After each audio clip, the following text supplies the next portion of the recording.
Hello, I'm Ben Chodor, president of Intrado Digital Media. Many of our clients are making the transition to hybrid events.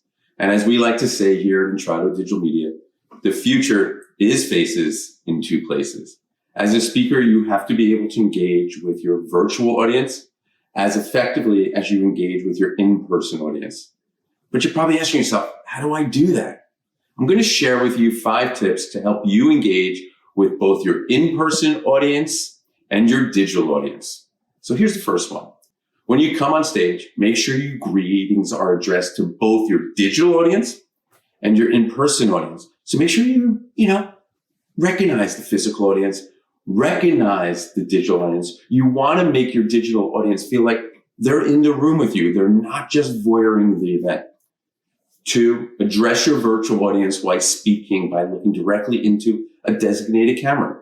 This will allow you to make eye contact with this digital audience and connect with them as you're doing with the physical audience. 3, address questions from both your in-person and digital audience. This is a mistake a lot of people make. They look in the audience and they just take the questions when people are raising their hands. Make sure there is a method for you to take virtual questions, whether it's someone asking the questions that they're seeing on the monitor in the back of the room, whether you have a monitor in front of you, but somehow make sure you're engaging with that virtual audience as well. 4, and this is my favorite one and the most important to me, be authentic. Make it personal by simply being yourself and telling your story. And if you make a mistake, it's okay. Engage with it. Talk about it. But remember, everyone who's attending wants to hear you speak. So please, this is the best. Be yourself.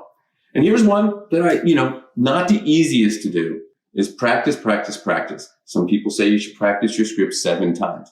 I don't know if that's the right number, but I know if you don't practice it, it's not going to be as effective. And again, you don't want to come across totally scripted when you're on stage, but you got to know your content.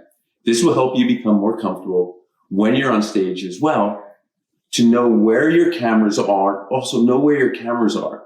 So when you're rehearsing for the virtual audience, make sure you're looking in the camera, right? And when you're rehearsing also, remember you're doing a physical event too. So don't just look towards the camera, one place, stiff behind the podium.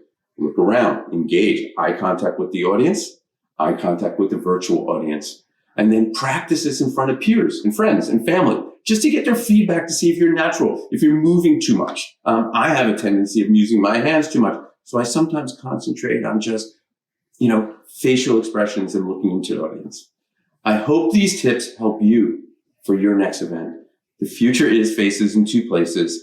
Get comfortable presenting to physical audiences, to virtual audience, and of course to the hybrid audience, because at the end of the day, an event, and we now have faces in two places. Thank you.